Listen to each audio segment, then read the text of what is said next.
کبھی معراج، کبھی شب برات تو کبھی شب قدر دیتا ہے۔ کتنا مہربان ہے رب، بخشش کے ہزاروں وسیلے دیتا ہے۔ 15 شعبان کی رات ایمان افروز اور رحمت افشاں رات شب برات کہلاتی ہے۔ اس کی اہمیت بہت زیادہ ہے۔ اس رات میں رب العالمین کی بے پایہ شفقت و رحمت و تشکر کا اظہار اور اپنی نیاز مندی کا عاجزانہ اعتراف کرنے کا موقع میسر آتا ہے۔ اس رات میں ایسے قیمتی اور نایاب لمحات رکھے گئے ہیں جو صرف خوش نصیبوں کو ہی حاصل ہوتے ہیں۔ اس کو لیلۃ البرات اور لیلۃ الرحمت بھی کہتے ہیں۔ حدیث میں ہے کہ اللہ تعالیٰ اس رات میں اپنے بندے پر رحمت اور خیر کے دروازے کھول دیتا ہے۔ اللہ کے حضور سجدہ ریز ہونے سے سکون قلب کی ابدی دولت حاصل ہوتی ہے۔ شب برات میں عبادات کا ثواب عام اوقات کی نسبت زیادہ ملتا ہے اور نوازش و کثیر و الطاف کبیر کی دولت حاصل ہوتی ہے۔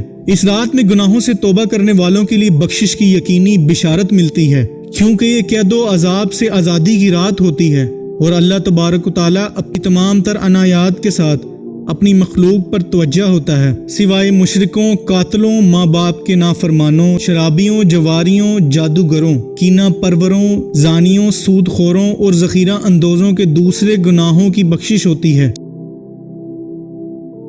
سورج غروب ہونے کے وقت سے ہی اللہ پاک نیچے آسمان پر تجلی فرماتا ہے اور طلوع فجر تک اعلان ہوتا ہے کہ ہے کوئی رزق مانگنے والا، استغفار کرنے والا اور مصیبت میں مبتلا کہ اس کی التجا پر اس کی دعائیں قبول کی جائیں۔ بے شک خوش نصیب ہیں وہ اللہ کے نیک بندے جو اس رات کو سوالی بن کر مانگتے ہیں اور اللہ کی رحمت اور برکت حاصل کرتے ہیں۔ اس رات حضور اکرم صلی اللہ علیہ وآلہ وسلم کو بستر پر موجود نہ پا کر ام المومنین حضرت عائشہ صدیقہ تلاش کے لیے جنت البقیع تشریف لے گئیں، جہاں آپ صلی اللہ علیہ وآلہ وسلم عبادت میں مشغول تھے۔ سیدہ عائشہ صدیقہ رضی اللہ تعالی عنہا سے پوچھا کہ آپ کو معلوم ہے کہ یہ کون سی رات ہے؟ سیدہ عائشہ صدیقہ رضی اللہ تعالی عنہا نے عرض کیا، اللہ کے نبی خوب جانتے ہیں۔ نبی اکرم صلی اللہ علیہ وآلہ وسلم نے فرمایا، آج شعبان کی 15ویں رات ہے جس میں اللہ تعالیٰ کی ذات آسمان و دنیا کی طرف توجہ فرماتی ہے اور اپنی مخلوق پر تجلی فرما کر بنی کلب قبیلہ کی بکریوں کے بالوں سے بھی زیادہ لوگوں کے گناہ بخش دیتا ہے۔ آپ صلی اللہ علیہ وآلہ وسلم نہ صرف رمضان المبارک میں غیر معمولی طور پر عبادت فرمایا کرتے تھے، بلکہ شعبان کے مہینے میں آپ صلی اللہ علیہ وآلہ وسلم کے اوپر ایک خاص کیفیت طاری ہو جایا کرتی تھی۔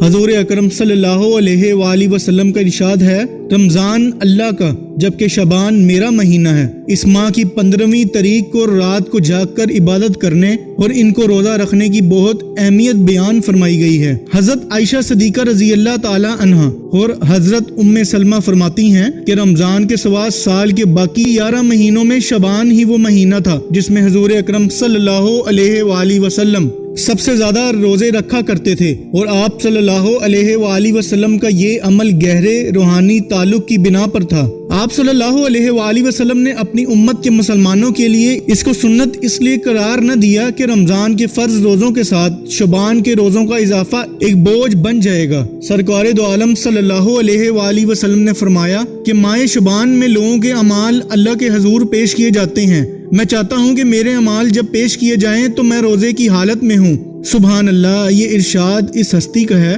جن کے لیے 2 جہاں تخلیق کیے گئے۔ حضرت علی رضی اللہ تعالی عنہ فرماتے ہیں کہ شب برات کو جو دعا اللہ سے مانگی جائے وہ قبول ہوتی ہے۔ آپ خود بھی اس رات کو کھلے آسمان کی طرف نگاہ اٹھا کر بہت دیر تک دعاؤں میں مشغول رہا کرتے تھے۔ حضرت اسامہ رضی اللہ تعالی عنہ نے فرمایا، شب برات کو اعمال کا حساب ہوتا ہے۔ کیا ہی اچھا ہو کہ جب اعمال کا حساب بارگاہ خداوندی میں پیش ہو رہا ہو تو میں سجدے میں ہوں اور بر وقت ندامت اور عبادت کام آ جائے۔ اس شب مبارکہ کے بارے میں غوث اعظم شیخ عبد القادر جیلانی رحمۃ اللہ علیہ فرماتے ہیں، بہت سے لوگوں کے کفن تیار ہو چکے ہیں مگر وہ موت سے غافل اپنے دنیاوی کاموں میں لگے ہوئے ہیں۔ بہت سے لوگوں کے لیے قبریں تیار ہو چکی ہیں مگر وہ غفلت میں خوشیاں منا رہے ہیں۔ حدیث میں ہے کہ اس مبارک رات کو جو شخص 4 رکعت نفل اس طرح ادا کرے کہ ہر رکعت میں 50 مرتبہ سورہ اخلاص پڑھے اور پھر دن کو روزہ رکھے، اللہ تعالیٰ اس کے بہت سے گناہ معاف کر دیتا ہے۔